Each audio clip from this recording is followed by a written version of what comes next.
Hi!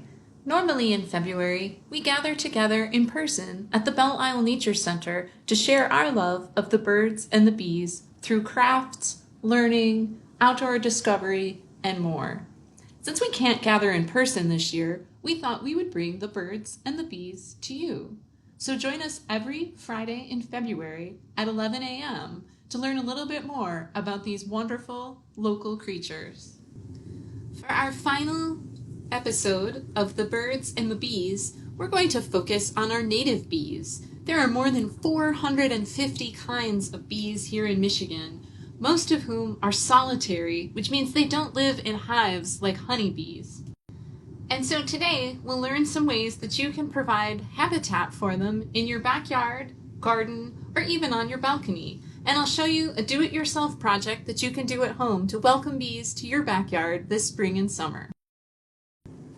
60 to 70% of our bees, like this bumblebee, are ground nesters, so leaving a patch of bare soil in a sunny, out-of-the-way place is a great way to provide them with shelter and nesting places.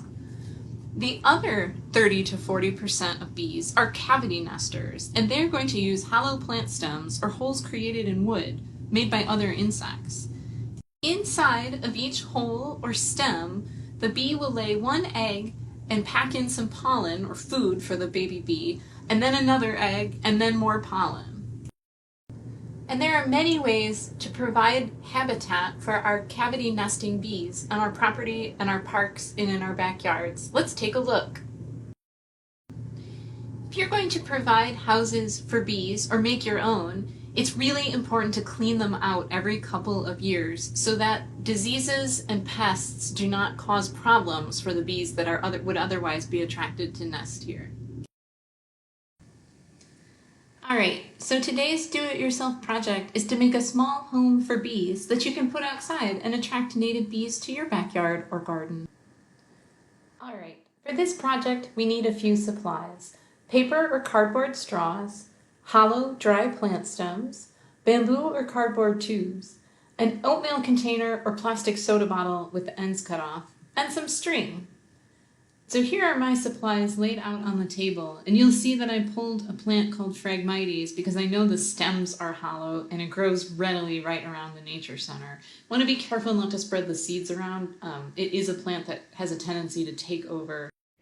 Alright, so I'm going to fill this full. I'm going to pack all these straws and plant stems inside, and when it fits nice and snug, I'm going to take it outside and find a nice spot that has maybe a roof over it, or when it's full I will angle it down so that the water runs off, because I don't want my stems getting full of water. That would not be a good habitat for our native bees. If I don't have a piece of bamboo or wood for the outer portion of this project, I could cut the end off an oatmeal container, as long as that oatmeal container was going to go somewhere nice and dry under an overhanging roof, or something like even a plastic soda bottle with the ends cut off, and I could fill it with stems or straws like this and make a small home for bees.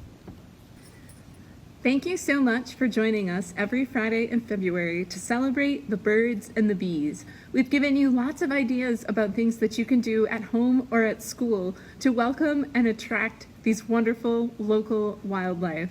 So we hope you enjoy it, and we'll see you next month for March is Reading Month every Friday in March.